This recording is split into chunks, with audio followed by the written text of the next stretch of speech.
Pythagorean theorem is only used with right triangles. And the Pythagorean theorem is something that I do know gets used over and over again in various ways on the GED test. And I think this is one of the most missed typed questions. So this will serve you well to really understand this. So please be sure and ask me questions later on. All right, so it can only be used with right triangles, and a right triangle has to have a 90-degree angle in one of the three angles. You can't have an 89-degree angle, you can't have a 67-degree angle, you've got to have a 90-degree angle. And once you have a 90-degree angle, then the other two angles, hopefully you remember that all three, oh, no you don't, we haven't had that yet. But all three angles together add up to 180 degrees. And so when you've put 90 in one of the corners, the other two will actually add up to 90. But we're only dealing with the corner that has a little block in it. They've shown it like a little square, and that is letting you know that is a right triangle. So the actual theorem is a squared plus b squared equals c squared, where the a and the b are the two legs that are joined at the 90-degree angle. It's kind of reminiscent of doing the area of a triangle or a rectangle, where you have to take your measurements from the two lengths that meet at a 90-degree angle. So it's the same type of idea. So anyway, the legs, the short legs, adjoin, they intersect at the 90-degree, but the letter C is the hypotenuse, and it's the leg that's directly opposite the 90-degree. And the letter C is the longest leg of the triangle. Okay. Here is an example of a question you might see on the GED test. They show you a building, they show a ramp, they show a horizontal line that connects to the building, and then they show how far up the building the ramp actually connects. Now, in my picture here, I'm showing you that this ramp goes up the building 2 feet, but the horizontal line where the far end of the ramp starts is 10 feet out from the building. So the question will be, what is the length of the actual ramp? And the ramp is the hypotenuse, and therefore it becomes the letter C, and I have written that there. The 2 and the 10 are the legs. They're meeting at that 90-degree, right at the edge of the building. So the 2 and the 10 can be listed as either the A or the B. It won't matter, and I'm going to show you that. So always start with writing the formula first, and then plug in the numbers you've been given. So the formula is a squared plus b squared equals c squared. I'm going to list A as the 10. I'm going to list the B as the number 2 feet. And then I am told I must square these things. So 10 squared, so 10 times 10 is 100, and 2 times 2, or 2 squared, is the number 4. So then I add these two together, is 104 equals, and all the while I've just pulled my c squared down because I didn't do anything to that yet. I don't know what that is. So it's telling me 104 equals c squared. But does that seem to make sense? If one thing is 10 feet long and another thing is 2 feet long, do you think I could have 104 feet be this length of this hypotenuse? No, absolutely not. And in fact, look what we have. This is c squared. I don't want c squared. I want the letter C. That's what the actual triangle leg is named.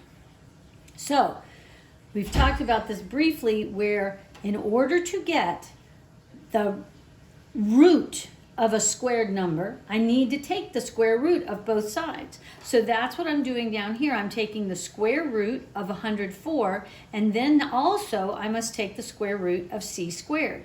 Well, the square root of c squared does give me the letter C. So the square root of 104, this is where you'd need your calculator. I end up getting this huge number, 10.1980, blah, blah, blah. And so I rounded it off and I got 10.2. And let me go back and show you how it will not matter if you get your A and your B flipped around. So I'm still starting with the A squared plus B squared equals C squared. In my first equation, I let the letter A be 10. Well, now I'm going to let the letter A be a 2. So I've still got 4. I've still got 10 squared is 100. 4 plus 100 is still 104. It's still equaling C squared. I'm still going to do the square root of that. So that is how you end up getting that. And you would use your calculator, don't forget. You would press your second button. You would access the square root symbol or the radical. And then you'd put in your 104 and then your enter button. Okay, here's more on the Pythagorean theorem. We've got a coordinate grid showing here. And they've got 2 points on here. I've got a point A and a point B. And the question is, what is the distance between point A and point B? Well, point A and point B is creating this diagonal type of a line. We have no idea what the measurement of that is unless I had, one, a tape measure, or I can use the Pythagorean theorem. But in order to be able to use the Pythagorean theorem, I need to have a right triangle. Well, once you're on a coordinate grid, you can easily draw a right triangle. You want to draw your vertical and your horizontal lines, and you want to intersect your diagonal line only at specific crosshairs. Well, because they told you they wanted the A and the B, they're both at crosshairs. So as you can see, I've drawn a horizontal line over to another point. It doesn't matter what the name of that point is, and then a line down, and those two things are intersecting. Well, now I have drawn my right triangle. So all I need to do is count my vertical spaces. Pay attention to how they've numbered. I didn't number anything on this chart, but don't just assume that each box is equal to 1. Maybe they'll say each box is equal to 10 or to 2. So be aware of how they label the box.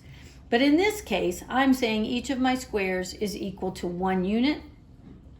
So vertically, I've got a 2. Horizontally, I have 8 spaces. I'm still trying to figure out what this diagonal line is, and that has now become my letter C. So I'm going to write down my Pythagorean theorem, which is A squared plus B squared equals C squared. I'm going to plug in the numbers that I found by drawing my triangle. 8 squared plus 2 squared equals C squared. 8 squared is 64. 2 squared is 4.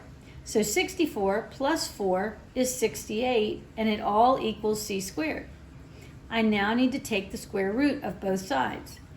So it said in my thing, they wanted me to solve this, and they wanted me to round my answer. So when I solved it, I got a decimal of 8.24621, blah, blah, blah. So I'm going to round it to the nearest hundredth. Sometime they may tell you to round it to the nearest tenth. Pay attention to what they're telling you to round to. In this case, I'm going to round to the nearest hundredth, which is the 4. But that means I've got to look one place to the right. So I'm looking at a number 6. Well, that number 6 tells me to bump the 4 up. So my new answer becomes 8.25 equals the letter C. So that is telling me it's 8 1/4 units long, whatever the units of measurement were, whether it was inches or centimeters or whatever. Okay, here's another question at the bottom of the page here. I have a triangle, I'm going to just cover this up briefly, that is 3 units tall, and then it has a hypotenuse of 5 units. And they're asking us to find the measurement of B. Well, suppose it's not on a grid and you can't count your spaces, you can plug this into the Pythagorean theorem, but be careful where you plug your letters, or your numbers, excuse me. So always start with the formula. A squared plus B squared equals C squared. Then the 3 is one of the 2 legs. So I'm going to put the 3 squared in place of the A squared. Then I'm going to have plus B is the thing they're asking me about. So I'm going to leave my B as the letter B, and then I'm going over, and the equals, where the C squared is, I now want to put the 5 and square it. So I now have 9 plus B squared equals 25. It's an inverse operation. So now I'm going to subtract 9 from both sides, which leaves me B squared on one side and 16 on the other side. Because I've got B squared, I don't want B squared, I want plain B. I must take the square root of both sides. And the square root of B squared is plain B, and the square root of 16 is the number 4. So be sure that you pay attention to where you put your numbers and letters. So don't just get in the habit of always putting the numbers into the A and B, because sometimes they're going to give you the letter C. And you've got to plug the number into there. This is the kind of stuff that the people on the side of the road, when you see the surveyors, the guys with the big yellow tripods and what looks like maybe cameras or not binoculars, but something like that, and they are looking at a great distance and they are measuring things, and they are using this Pythagorean theorem to get the distances. So keep that in mind, and you'll understand what some of those folks are doing when you pass them on the side of the road. This also, one last thing. This is a specific triangle. It's called a 3, 4, 5 triangle. And we can have a relationship. If I have another triangle that is a 9, 12, 15, that's also a 3, 4, 5 triangle, because all I did was multiply each number by 3. 3 times 3 is 9. 3 times 4 is 12. 3 times 5 is 15. So it's got the same ratio, the same proportion. We'll talk about that more later on as we get further into geometry.